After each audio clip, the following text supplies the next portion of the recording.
আজ আমাদের অতিথি এমন একজন যার আসলে কোনো ধরনের ইন্ট্রোডাকশনই দরকার নাই, শুধু আমাদের বাংলাদেশের অডিয়েন্সের জন্য না, সারা পৃথিবীতে দরকার নেই। আমাদের সাথে আজ রয়েছেন ডক্টর মোহাম্মদ ইউনুস। ডক্টর মোহাম্মদ ইউনুস, আপনাকে আমাদের অনুষ্ঠানে স্বাগত জানাই। আমরা আপনাকে খুব ধন্যবাদ জানাই আমাদেরকে সময় দেওয়ার জন্য। আমিও সালাম জানাচ্ছি সবাইকে, অসংখ্য ধন্যবাদ সবাইকে, তোমার কলা কৌশলী এবং আরাফাত এবং তোমাকে এবং শ্রোতাদের সবাইকে সালাম দিচ্ছি। Thank you so much sir. আমি সরাসরি প্রশ্নে চলে আসি। শুরুতেই আমি দেশের সবাইকে শুভেচ্ছা জানাচ্ছি। দীর্ঘ 17 বছর পর একটি উৎসব মুখর, অংশগ্রহণমূলক ও শান্তিপূর্ণ জাতীয় নির্বাচন সফলভাবে সম্পন্ন করার জন্য এই নির্বাচনের মাধ্যমে জনগণ, ভোটার, রাজনৈতিক দল, প্রার্থী, নির্বাচন সংশ্লিষ্ট প্রতিষ্ঠান ও আইনশৃঙ্খলা বাহিনী সম্মিলিতভাবে একটি প্রশংসনীয় নজির সৃষ্টি করেছে। ভবিষ্যতে বাংলাদেশের নির্বাচন কেমন হওয়া উচিত, এই নির্বাচন তার একটি উৎকৃষ্ট উদাহরণ হয়ে থাকবে। প্রিয় দেশবাসী, বিগত 18 মাস আমার উপর অর্পিত দায়িত্ব নিষ্ঠার সাথে পালন শেষে একটি নির্বাচিত সরকারের কাছে দায়িত্ব হস্তান্তরের প্রাক্কালে অন্তর্বর্তী সরকারের প্রধান উপদেষ্টা হিসেবে আজ আমি আপনাদের কাছ থেকে বিদায় নেবার জন্য উপস্থিত হয়েছি। আজ বিদায়ের দিনে 5ই আগস্টের কথা স্মরণ করে আপনাদের কিছু কথা বলব। কি মহা মুক্তির দিন ছিল সেদিনটি, সে কি আনন্দের দিন। বাংলাদেশিরা দেশে বিদেশে যে যেখানে ছিল আনন্দে চোখের পানি ফেলেছিল। দৈত্যের গ্রাস থেকে তরুণ ছাত্রছাত্রীরা দেশকে বের করে এনেছে, দেশ মুক্ত হয়েছে। কিন্তু দেশ সম্পূর্ণ অচল। এই অচল দেশটিকে কিভাবে সচল করা যাবে সেটা ছিল সবার মনে। অভ্যুত্থানের ছাত্র নেতারা ঠিক করলো দেশকে সচল করার জন্য একটি সরকার লাগবে। সরকার গঠন ও চালাবার জন্য তারা আমাকে খবর দিল।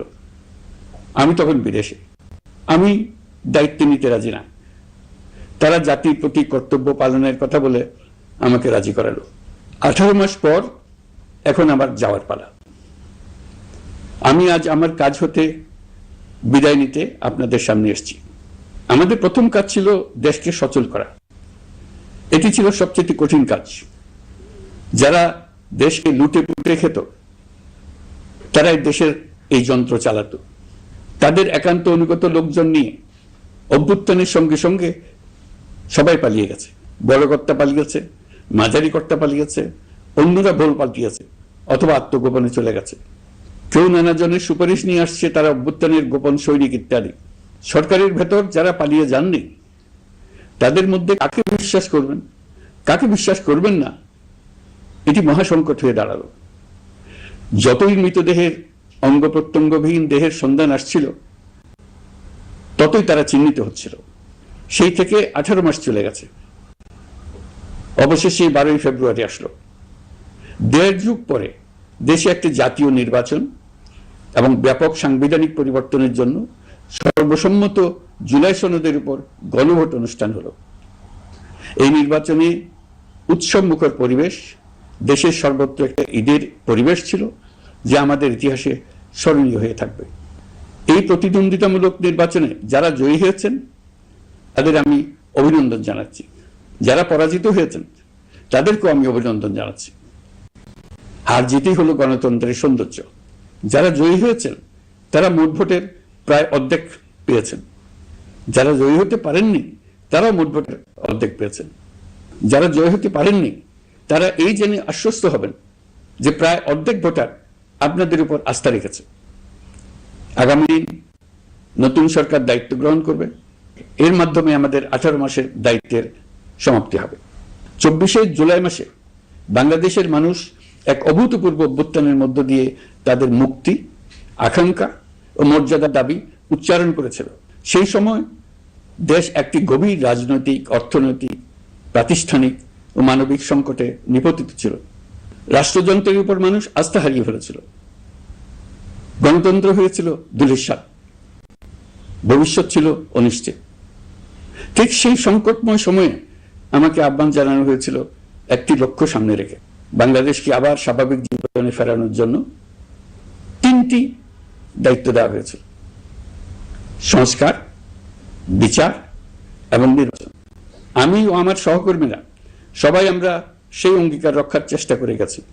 কোথায় কতটুকু সাফল্য অর্জন করতে পেরেছি, কোথায় ব্যর্থ হয়েছি, সে বিচারের ভার আপনাদের উপর থাকলো। আমাদের প্রচেষ্টায় কোনো ঘাটতি ছিল না। আমরা মানবতা বিরোধী অপরাধ, দুর্নীতি ও অনিয়মের বিচার প্রক্রিয়াকে রাজনীতি ও প্রতিশোধের ঊর্ধ্বে রেখেছি। আমরা ভঙ্গুর প্রতিষ্ঠানগুলোর প্রশাসনিক, বাণিজ্যিক, আর্থিক সংস্কারে হাত দিয়েছি, যাতে ভবিষ্যতে কোনো সরকার জনগণের ইচ্ছার বিরুদ্ধে নিজেকে স্থাপন করতে না পারে। আর সর্বোপরি আমরা একটি উৎসবমুখর, অবাধ, নিরপেক্ষ, শান্তিপূর্ণ, পরিচ্ছন্ন ও বিশ্বাসযোগ্য জাতীয় নির্বাচনের আয়োজন করেছি, যার মাধ্যমে জনগণ আবার তাদের ভোটাধিকার ফিরে পেয়েছে। এই নির্বাচন কেবল একটা ক্ষমতা হস্তান্তরের প্রক্রিয়া নয়, এটি বাংলাদেশের গণতান্ত্রিক ব্যবস্থার নতুন অভিযাত্রার সূচনা, নতুন বাংলাদেশের জন্ম। এই অর্জনের পেছনে যারা ছিলেন, জুলাইয়ে রাস্তায় নেমে আসা প্রতিবাদকারী তরুণ তরুণীরা, সেই সাহসী মানুষগুলো, শহীদ ও আহতরা, তাদের প্রতি আমি গভীর শ্রদ্ধা ও কৃতজ্ঞতা জানাচ্ছি। তাদের অভূতপূর্ব ত্যাগ ছাড়া এই পরিবর্তন সম্ভব হতো না। এই প্রক্রিয়া সফল করতে দেশের আবালবৃদ্ধ বনিতা সকলেই সহযোগিতা করেছেন। প্রাতিষ্ঠানিক দিক থেকে দেশের রাজনৈতিক দলসমূহ, নির্বাচন কমিশন, সকল আইনশৃঙ্খলা বাহিনী, সশস্ত্র বাহিনী, সরকারি কর্মকর্তা কর্মচারী ও প্রশাসনের প্রতিটি স্তরের সদস্যরা আন্তরিক সহযোগিতা করেছেন। আপনাদের প্রতি আমার আন্তরিক কৃতজ্ঞতা রইল। আপনাদের ধৈর্য, পেশাদারিত্ব ও আস্থার উপর ভর করেই এই পথ চলা সম্ভব হয়েছে। প্রিয় দেশবাসী, 24-এর গণ অভ্যুত্থানের সময় দেয়ালে দেয়ালে তরুণরা যে নতুন বাংলাদেশের স্বপ্ন এঁকেছিল, তার কেন্দ্র ছিল প্রাতিষ্ঠানিক সংস্কার। সেই প্রত্যাশা বাস্তবায়নে অন্তর্বর্তী সরকার প্রায় 130টি নতুন আইন ও সংশোধনী প্রণয়ন করেছে এবং প্রায় 600টি নির্বাহী আদেশ জারি করেছে, যা প্রায় 84% ইতিমধ্যে বাস্তবায়িত হয়েছে। এই সংস্কার সমূহ নাগরিক অধিকারকে সংহত করেছে, বিচার ব্যবস্থাকে শক্তিশালী করেছে এবং গুম, খুন ও বিচার বহির্ভূত হত্যার সংস্কৃতি যেন আর কখনো ফিরে না আসে সেটা নিশ্চিত করেছে। আমরা দায়িত্ব গ্রহণের সময় দেশের আইন শৃঙ্খলা পরিস্থিতি ছিল অত্যন্ত ভঙ্গুর। থানাগুলো ছিল পুলিশ শূন্য, জনগণের মধ্যে আস্থার বদলে ভয় ও শঙ্কা তৈরি হয়েছিল। ধাপে ধাপে আমরা সেই অবস্থার পরিবর্তন ঘটিয়েছি। আজ পুলিশ আর মারণাস্ত্র ব্যবহার করে না, বেআইনিভাবে কাউকে তুলে নিয়ে যায় না, বন্দুক যুদ্ধের নামে হত্যা করে না, পুলিশ ও গোয়েন্দা বাহিনীর ভয়ে কাউকে ডিলিট বাটন চাপতে হয় না।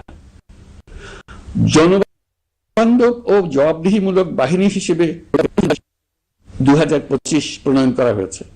বিচার বিভাগকে স্বাধীন ও শক্তিশালী করতে পৃথক সচিবালয় গঠন, বিচারক নিয়োগের স্বচ্ছ কাঠামো এবং দেওয়ানি ও ফৌজদারি আইনে যুগান্তকারী সংস্কার করা হয়েছে। সেপারেশন অব জুডিশিয়ারির জন্য মাজদার হোসেন মামলার রায় আমরা বাস্তবায়ন করে গেলাম। গুমকে মানবতার বিরুদ্ধে অপরাধ হিসেবে স্বীকৃতি দিয়ে আন্তর্জাতিক অপরাধ ট্রাইব্যুনাল আইন সংশোধন করা হয়েছে। বিচার প্রক্রিয়াকে স্বচ্ছ করতে রায় সরাসরি সম্প্রচারের সুযোগ, বিদেশি আইনজীবী নিয়োগ এবং অন্তর্বর্তী আপিলের বিধান যুক্ত করা হয়েছে। বাংলাদেশ যেন আর কখনো মানবাধিকারহীন রাষ্ট্রে পরিণত না হয় সেই লক্ষ্যে জাতীয় মানবাধিকার কমিশন অধ্যাদেশ জারি করা হয়েছে এবং কমিশন গঠন করা হয়েছে। প্রিয় দেশবাসী, একটি সমাজ তখনই উন্নত হয় যখন তার নারীরা নিরাপদ, সম্মানিত ও সমান অধিকার প্রাপ্ত। উন্নয়ন তখনই টেকসই হয় যখন নারীরা সিদ্ধান্ত গ্রহণে, অর্থনীতিতে, শিক্ষায় ও নেতৃত্বে সমানভাবে অংশ নিতে পারেন। যে নতুন বাংলাদেশের স্বপ্ন আমরা দেখছি, নারীদের অগ্রযাত্রা ছাড়া তা গড়ে তোলা সম্ভব নয়। নারী ও শিশু সুরক্ষা, যৌন হয়রানি প্রতিরোধ অধ্যাদেশ, পারিবারিক সহিংসতা প্রতিরোধের অধ্যাদেশ এবং নারী ও শিশু নির্যাতন দমন আইন সংশোধন করা হয়েছে। নতুন এসব আইনের মাধ্যমে কর্মক্ষেত্রে ও শিক্ষা প্রতিষ্ঠানে নারীদের হয়রানি প্রতিরোধ ও সুরক্ষা আবার নিশ্চিত করার পথ সুগম করা হয়েছে। প্রিয় দেশবাসী, অভ্যুত্থান পরবর্তী এক উত্তাল সময়ে দেশকে ধীরে ধীরে স্বাভাবিক ধারায় ফিরিয়ে আনতে আমাদের সশস্ত্র বাহিনীর সৈন্যরা যে ধৈর্য, পেশাদারিত্ব ও দায়িত্ববোধের পরিচয় দিয়েছে, তার জন্য দেশবাসীর পক্ষ থেকে আমি তাদের প্রত্যেককে আন্তরিক ধন্যবাদ জানাচ্ছি। একই সঙ্গে বিশেষভাবে উল্লেখ করতে চাই, যখনই কোনো সংকটময় পরিস্থিতির উদ্ভব হয়েছে তখনই দেশের রাজনৈতিক নেতৃত্ব আমাদের আহ্বানে তাৎক্ষণিকভাবে সাড়া দিয়েছেন এবং সহযোগিতার হাত বাড়িয়ে দিয়েছেন। এই পারস্পরিক দায়িত্ববোধ ও সংযমই দেশকে অস্থিরতার পথ থেকে স্থিতিশীলতার দিকে এগিয়ে নিতে সহায়ক হয়েছে। স্বৈরাচারের 16 বছরে এই দেশের রাজনৈতিক নেতাকর্মীরা যে ভয়াবহ নিপীড়ন, মামলা, হামলা, গুম ও হত্যার শিকার হয়েছেন তা আমাদের জাতির জন্য এক গভীর বেদনাদায়ক শিক্ষা। এই অভিজ্ঞতা আমাদের স্মরণ করিয়ে দেয় যাতে ভবিষ্যতে আর কখনো কোনো জালেম মাথাচাড়া দিয়ে উঠতে না পারে, যেন আর কখনো ফেসিবাদ প্রতিষ্ঠিত না হয়, শত শত আইনাঘর সৃষ্টি না হয়, বিচার বহির্ভূত হত্যা ফিরে না আসে। সেই জন্য কেবল রাজনৈতিক অঙ্গীকারই যথেষ্ট নয়, প্রয়োজন ন্যায় বিচার নিশ্চিত করার লক্ষ্যে বিচার ব্যবস্থা ও রাষ্ট্রীয় কাঠামোর মৌলিক ও গভীর সংস্কার। এই উপলব্ধি থেকেই অন্তর্বর্তী সরকার তার সংস্কার কর্মসূচিকে সর্বোচ্চ অগ্রাধিকার দিয়েছে। প্রিয় দেশবাসী, ফ্যাসিস্ট সরকারের 16 বছরের নিপীড়ন ও জুলাইয়ের রক্তাক্ত স্মৃতি এখনো আমাদের মাঝে তাজা হয়ে আছে। যারা ভয়াবহ নিপীড়ন ও নির্যাতন চালিয়েছে তাদের বিচার করা এবং যেন আর কেউ এ ধরনের দুঃশাসন কায়েম করতে না পারে সেটা নিশ্চিত করা আমাদের গুরু দায়িত্ব। বিচার একটা চলমান প্রক্রিয়া। একাধিক ট্রাইব্যুনাল বর্তমানে সক্রিয়ভাবে কাজ করছে। ইতিমধ্যে একাধিক মামলার রায় ঘোষণা হয়েছে। আন্তর্জাতিক অপরাধ ট্রাইব্যুনালে ফেসিবাদের সময় দেশে যে গুমের সংস্কৃতি গড়ে উঠেছিল সেই ভয়াবহ মানবাধিকার লঙ্ঘনের বিচারও শুরু হয়েছে। বেশ কিছু মামলার বিচারিক কার্যক্রম এখন শেষের পথে। আমরা আশা করছি আগামী দিনগুলোতেও বিচারিক প্রক্রিয়া অত্যন্ত নিরপেক্ষ ও স্বচ্ছতার সঙ্গে এগিয়ে যাবে। প্রিয় দেশবাসী, অন্তর্বর্তী সরকারের সবচেয়ে বড় অর্জন জুলাই সনদ, যার ভিত্তিতে গণভোটে বিপুল সংখ্যাগরিষ্ঠতায় তা বাস্তবায়নের সিদ্ধান্ত দিয়েছে দেশের মানুষ। জুলাই সনদের বাস্তবায়ন হলে ফেসিবাদ ফিরে আসার পথগুলো চিরতরে বন্ধ হয়ে যাবে। আশা করব এটা নির্ধারিত সময়ের সীমার মধ্যেই বাস্তবায়ন হবে। অন্তর্বর্তী সরকারের ছোট বড় ভালো মন্দ অনেক কথা ভুলে গেলেও জুলাই সনদের কথা জাতি কখনো ভুলবে না। এই সনদ রচনা এবং গণভোটে পাশ করানোর জন্য আমি সকল রাজনৈতিক দল, সামাজিক সংগঠন, অধিকার রক্ষা প্রতিষ্ঠান যারা অক্লান্ত পরিশ্রম করেছে তাদের সবাইকে আজ অভিনন্দন জানাচ্ছি। এই নির্বাচনে প্রথমবারের মতো প্রবাসীদের ভোট দেওয়ার সুযোগ সৃষ্টি করা হয়েছে। যখন একজন ভোটার গর্ব করে এই নির্বাচন ও গণভোটে ভোট দেওয়ার অভিজ্ঞতা সোশ্যাল মিডিয়ায় বলে, তখন একজন নাগরিক হিসেবে আমি আনন্দ ধরে রাখতে পারি না। আমি আশা করি এই প্রক্রিয়ায় ভবিষ্যতে আরো অনেক বেশি প্রবাসীরা নিশ্চিন্তে অংশগ্রহণ করতে পারবে।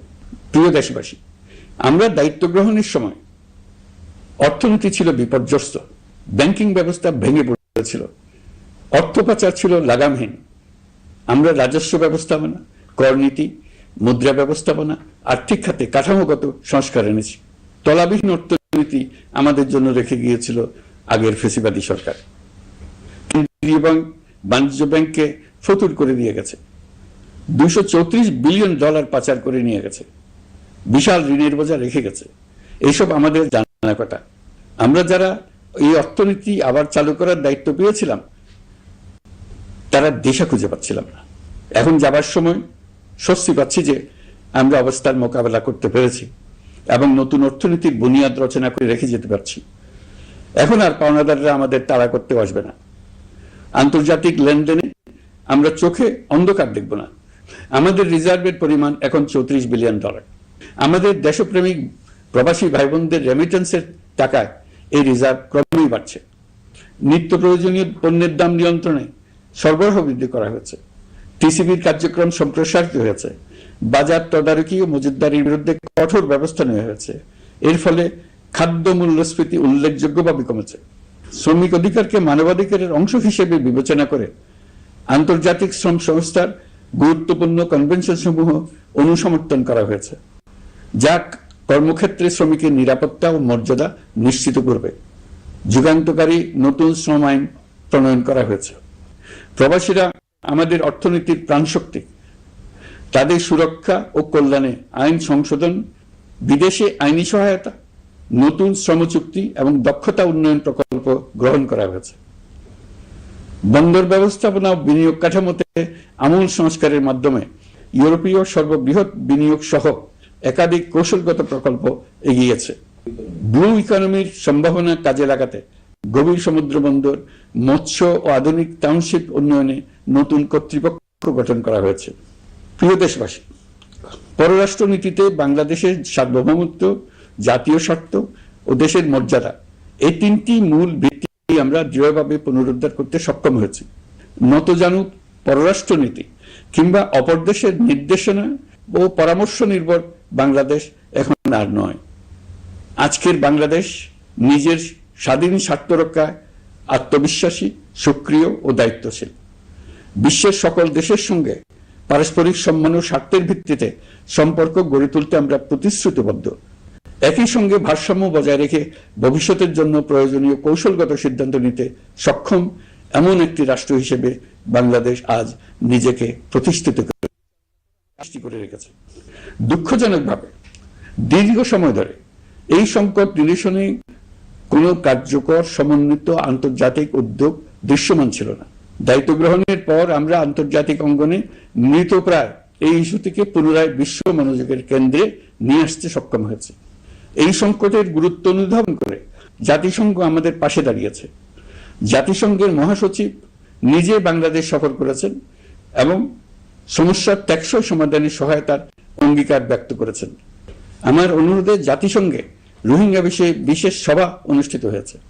প্রিয় দেশবাসী, দীর্ঘ ফ্যাসিবাদী শাসনামলে বাংলাদেশের সশস্ত্র বাহিনীর সক্ষমতা ও আধুনিকীকরণের বিষয়টি পরিকল্পিতভাবে উপেক্ষিত ছিল। আমরা অল্প সময়ের মধ্যেই সেই অবস্থার মৌলিক পরিবর্তনের সূচনা করতে পেরেছি। দায়িত্ব গ্রহণের পর থেকেই বর্তমান সরকার সশস্ত্র বাহিনীর সক্ষমতা বৃদ্ধি, আধুনিকায়ন এবং যে কোনো ধরনের আগ্রাসন কার্যকরভাবে মোকাবেলার জন্য সশস্ত্র বাহিনীকে উপযোগী করে গড়ে তোলাকে অগ্রাধিকার দিয়েছে। সশস্ত্র বাহিনীর প্রতিরক্ষা সক্ষমতা বৃদ্ধি একটি ব্যয়বহুল প্রক্রিয়া হলেও বর্তমান বৈশ্বিক বাস্তবতায় বহির্বিশ্বের সম্ভাব্য হুমকি ও আগ্রাসন মোকাবেলার জন্য এর কোনো বিকল্প নেই। এই বাস্তবতা বিবেচনা নিয়ে অন্তর্বর্তী সরকার তার সীমিত মেয়াদের মধ্যে সেনাবাহিনী, বিমান বাহিনী ও নৌবাহিনীর সক্ষমতা বৃদ্ধিতে যুগান্তকারী পদক্ষেপ গ্রহণ করেছে। আমি দৃঢ়ভাবে বিশ্বাস করি এই উদ্যোগগুলোর ধারাবাহিকতা ভবিষ্যতের নির্বাচিত গণতান্ত্রিক সরকার সমূহ অব্যাহত রাখবে, যাতে বাংলাদেশের জাতীয় নিরাপত্তা, স্বাধীনতা, সার্বভৌমত্ব, আঞ্চলিক অখণ্ডতা দীর্ঘমেয়াদে নিশ্চিত করা যায়। প্রিয় দেশবাসী, বাংলাদেশ এখন কেবল সংকট থেকে উত্তরণের গল্প নয়। বাংলাদেশ আজ অমিত সম্ভাবনার দেশ। আমাদের ছেলে মেয়েরা অসীম সম্ভাবনা নিয়ে জন্মায়। এটি সাহসী, সৃজনশীল, উদ্যমী তরুণদের দেশ। তাদের দরকার উপযুক্ত শিক্ষা, বিশ্বমানের প্রশিক্ষণ এবং এমন একটি রাষ্ট্র ব্যবস্থা যেখানে মেধা ও পরিশ্রম ও সততার মূল্য আছে।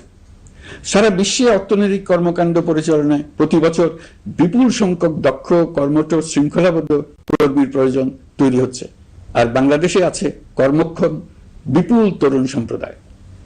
আমরা যদি এই বৈশ্বিক চাহিদা পূরণে উপযুক্ত পদক্ষেপ গ্রহণ করি, তাহলে জাপান, কোরিয়া, মধ্যপ্রাচ্য, ইউরোপ, উত্তর আমেরিকা সহ সবাই চাইবে বাংলাদেশের তরুণ তরুণীদের শ্রম, মেধা ও সৃজনশীলতা ব্যবহার করতে। আমরা হয়ে উঠতে পারি তাদের জন্য পছন্দের একটি নির্ভরযোগ্য, দক্ষ জনশক্তি সরবরাহকারী দেশ। আমাদের খোলা সমুদ্র কেবল ভৌগোলিক সীমারেখা নয়, এটি বাংলাদেশের জন্য বিশ্ব অর্থনীতির সঙ্গে যুক্ত হওয়ার উন্মুক্ত দরজা। নেপাল, ভুটান ও সেভেন সিস্টার্সকে নিয়ে এই অঞ্চলে অর্থনৈতিক সমৃদ্ধির বিশাল সম্ভাবনা রয়েছে। অর্থনৈতিক অঞ্চল, বাণিজ্যিক চুক্তি ও শুল্কমুক্ত বাজারে প্রবেশের সুযোগের মধ্য দিয়ে এই অঞ্চলে একটি বৈশ্বিক উৎপাদন কেন্দ্র হিসেবে গড়ে ওঠা শক্তিশালী ভিত্তি প্রতিষ্ঠিত হবে। আমাদের বন্দরগুলোর দক্ষতা আন্তর্জাতিক পর্যায়ে নেবার জন্য সেরা আন্তর্জাতিক বন্দর পরিচালনা কোম্পানির সঙ্গে চুক্তির কাজে আমরা অনেক এগিয়ে এসেছি। এর দক্ষতা বাড়াতে না পারলে আমরা অর্থনৈতিক অর্জনে পিছিয়ে যাব। প্রিয় দেশবাসী, সম্প্রতি বাংলাদেশের সঙ্গে যুক্তরাষ্ট্রের একটি গুরুত্বপূর্ণ দ্বিপাক্ষিক বাণিজ্য শুল্ক চুক্তি সম্পন্ন হয়েছে। এই চুক্তি কেবল একটি বাণিজ্যিক সুবিধা নয়, এটি বাংলাদেশের অর্থনীতি, কর্মসংস্থান, শিল্পায়ন এবং আন্তর্জাতিক কূটনৈতিক অবস্থানকে দীর্ঘমেয়াদে শক্তিশালী করার জন্য একটি কৌশলগত ভিত্তি হিসেবে কাজ করবে। এই চুক্তির ফলে যুক্তরাষ্ট্রের বাজারে বাংলাদেশের জন্য প্রযোজ্য পারস্পরিক শুল্ক ভার রেসিপ্রোকাল ট্যারিফ 37% থেকে 19% কমে এসছে।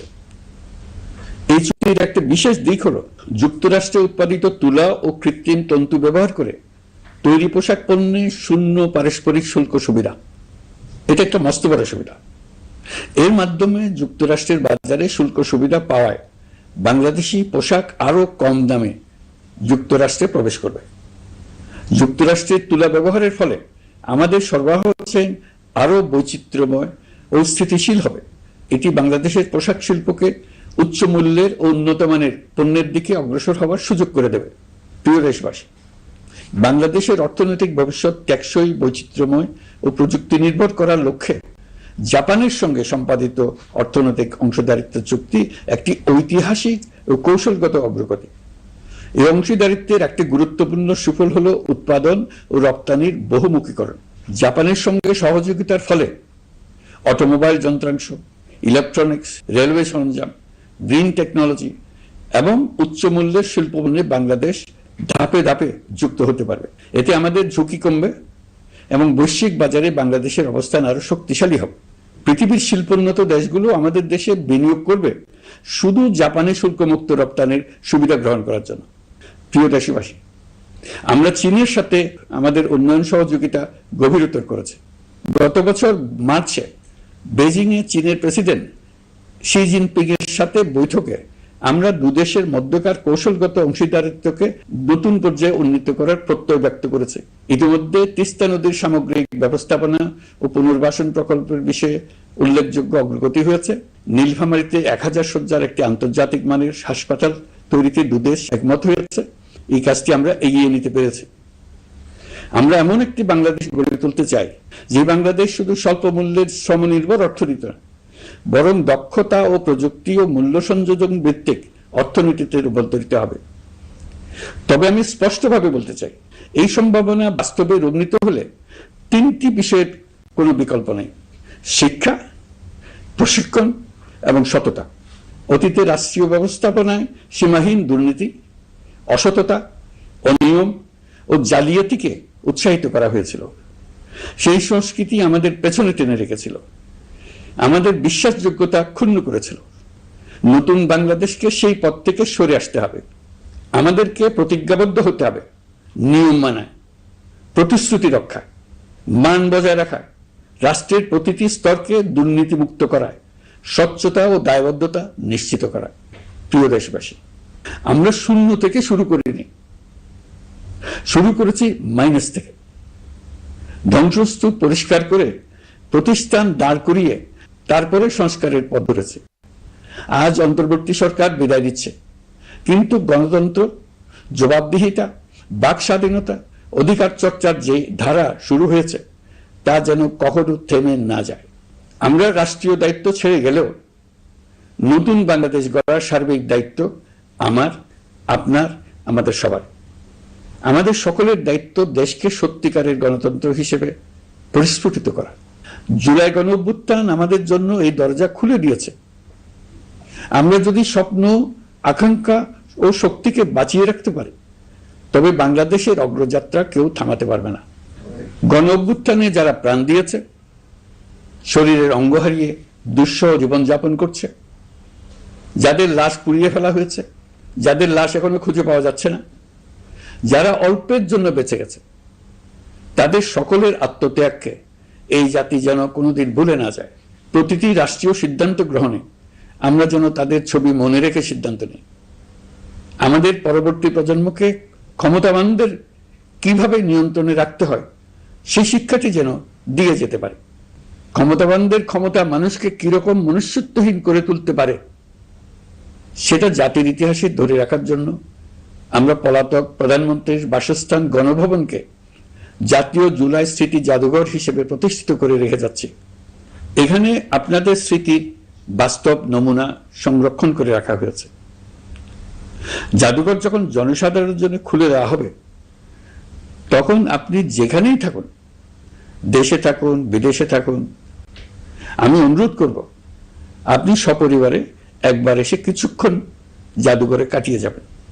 প্রিয় দেশবাসী, আসুন আমরা এমন একটি বাংলাদেশ গড়ি যেখানে সম্ভাবনা সীমাহীন আর স্বপ্নের কোনো সীমানা নেই।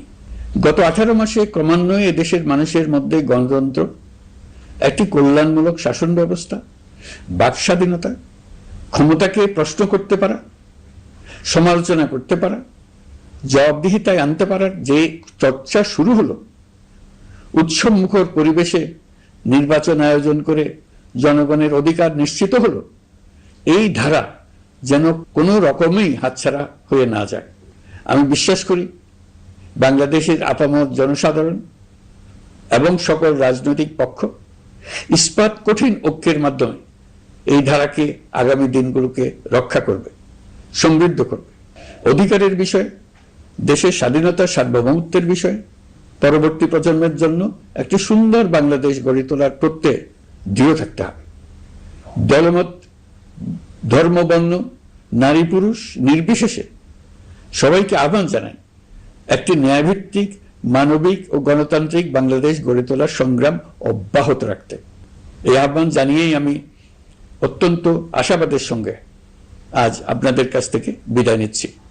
দেশের শিশু, কিশোর কিশোরী, তরুণ তরুণী, ছাত্রছাত্রী, নারী পুরুষ, নবীন প্রবীণ, আমার দায়িত্ব থেকে বিদায় নেবার এই প্রাক্কালে আপনাদের সকলের প্রতি আন্তরিক ধন্যবাদ জানাচ্ছি। আমার জন্য দোয়া করবেন। ডক্টর মোহাম্মদ ইউনূস, আপনাকে অনেক ধন্যবাদ। অনেকগুলি বিষয় নিয়ে আপনি আমাদের সাথে কথা বলেছেন, প্রায় 1 ঘন্টার মতো সময় দিয়েছেন, এবং আপনার কথায় নিশ্চয়ই অনেকগুলি বিষয় নিয়ে আপনার প্রাঞ্জল উপস্থাপনায় সেটি আমাদের মধ্যে অনেক পরিষ্কার হয়েছে, এবং আপনাকে আমরা আন্তরিকভাবে ধন্যবাদ দিতে চাই পুরো বন এবং বার্লিন যৌথভাবে যারা আমাদের কলাকুশলী আছেন, আমাদের প্রযোজক এবং আমাদের সবার পক্ষ থেকে ধন্যবাদ অনেক বেশি। আপনাকে অশেষ ধন্যবাদ আমাকে সুযোগ দেওয়ার জন্য। জি।